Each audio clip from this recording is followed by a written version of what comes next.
Bonjour à tous. Dans cet épisode, nous explorons le rôle de l'IA dans le développement personnel en compagnie de Mathieu Babeur, hypnothérapeute et magnétiseur. Sans plus attendre, entrons dans le vif du sujet. Mathieu, en quoi consiste votre méthode thérapeutique et quel rôle peut jouer l'IA dans ce processus? Alors, je suis hypnothérapeute, magnétiseur et constellateur familial. Et je ne pense pas que l'intelligence artificielle puisse y faire grand-chose puisque chaque cerveau fonctionne différemment en fonction de ses vécus et en fonction de ses, de ses mémoires, de ses croyances.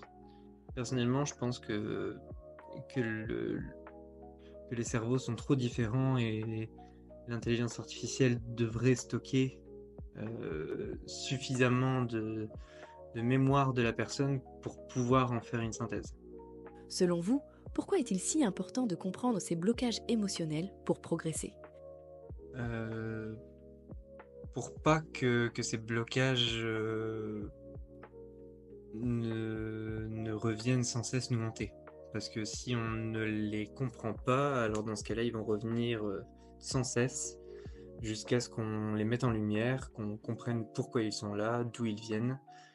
Et si on ne fait pas ce travail-là en amont, ils reviendront sans cesse.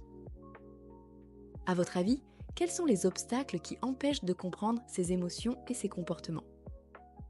Je dirais des peurs. Ce sont les peurs, la peur de briller pour soi, la peur du changement, la peur de briller pour les autres, et les croyances inconscientes, limitantes, euh, à nouveau de ce qu'on a vécu, les choses qu'on a vécues qui ont créé des croyances qui vont nous empêcher de vivre correctement, je vais dire, certains comportements. À votre sens, pourquoi est-il difficile de faire une introspection et de suivre son évolution personnelle? Bah, je vais répondre la même chose que pour la question d'avant, c'est la peur du changement, la peur de faire pire que mieux, la peur que son état empire pendant un moment. Euh, ouais, je peux pas répondre plus. D'après vous, comment les peurs et les doutes affectent-ils les progrès personnels? C'est une très bonne question. Je pense que à nouveau,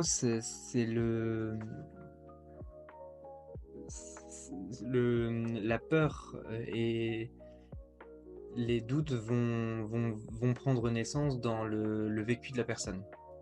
Si les doutes sont faux- ne sont pas contrecarrés, en tout cas ne sont pas rassurés, ça va devenir des peurs et les peurs vont du coup être fondées.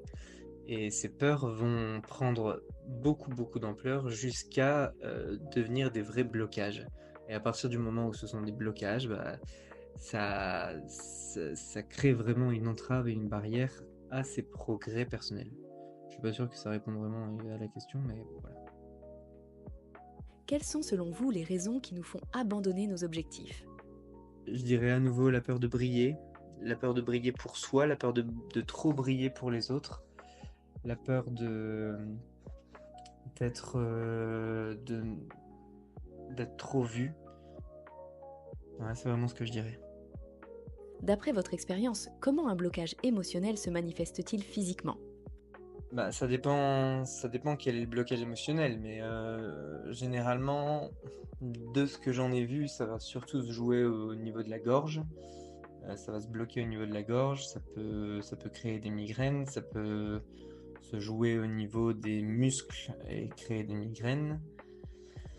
Ça peut être très souvent au niveau du ventre aussi, mais c'est souvent sur la partie haute du corps. Maintenant, si c'est quelqu'un qui a du mal à avancer dans la vie, ça peut se jouer aussi au niveau des jambes.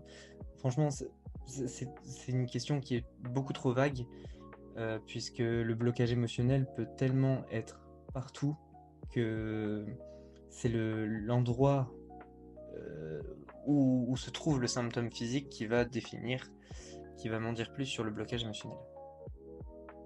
Selon vous, qu'est-ce qui motive vraiment vos clients à persévérer dans leur évolution personnelle?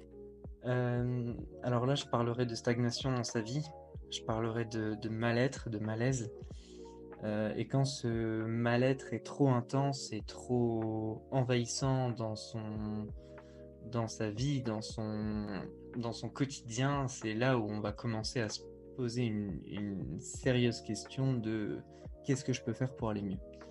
Et c'est là où on va commencer à se renseigner et à chercher une solution pour aller sur son évolution personnelle et pour aller justement, dans une notion d'objectif et de progrès personnel. Alors comment peut-on concrètement aider quelqu'un à rester engagé dans son bien-être? Pour moi, on peut pas.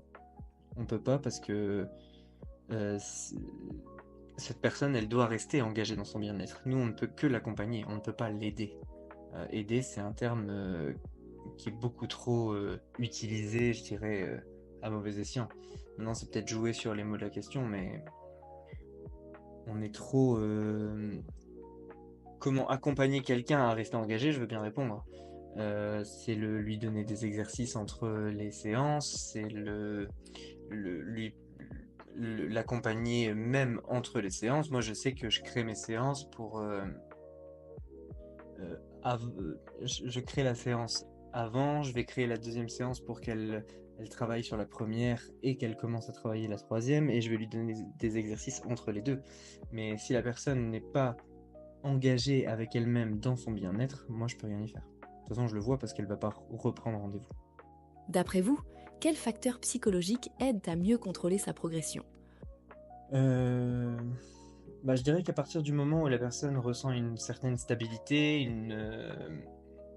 un certain une certaine stabilité affective même, je dirais, elle commence à s'améliorer. Elle commence à être de plus en plus apte et surtout à rentrer dans un cercle vertueux, et là, elle a toutes les raisons de continuer à être dans ce cercle vertueux, pardon, et elle, ça va l'aider à justement rester maître de sa progression et à vouloir continuer le chemin. Et pour aller encore plus loin, pourquoi est-il important de célébrer ses succès? Parce que si on célèbre pas les succès, dans ce cas-là, on a aucune raison de continuer. On a toujours tendance à se rabaisser à cause de nos erreurs et pas assez de célébrer ses succès, donc je pense que c'est important effectivement. J'accélère un peu parce qu'il y a plus de temps. Pour revenir à notre thème du jour, selon vous, quel rôle peut jouer l'intelligence artificielle dans le développement personnel? Alors moi, je pense, je vais reprendre une réponse que j'ai donnée tout à l'heure, mais je suis pas sûr que l'IA puisse vraiment, heu, accompagner dans le développement personnel. Chaque cerveau, chaque personne est très différente. Moi, je le vois dans l'hypnose, je fais très rare je ne suis pas sûr d'avoir fait 2 fois la même séance. L'intelligence artificielle peut-elle vraiment analyser un état émotionnel avec précision? Non, je ne pense pas.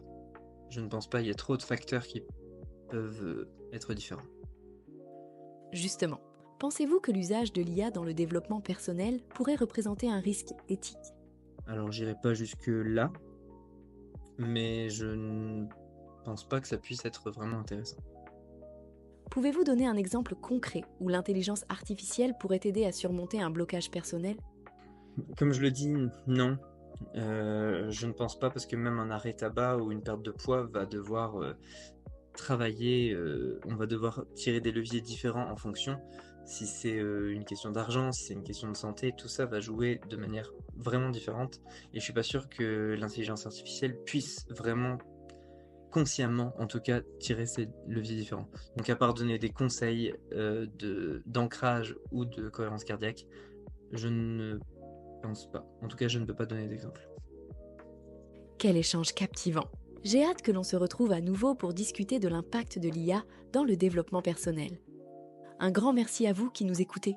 J'espère que cet épisode vous a inspiré. Je vous dis à très bientôt.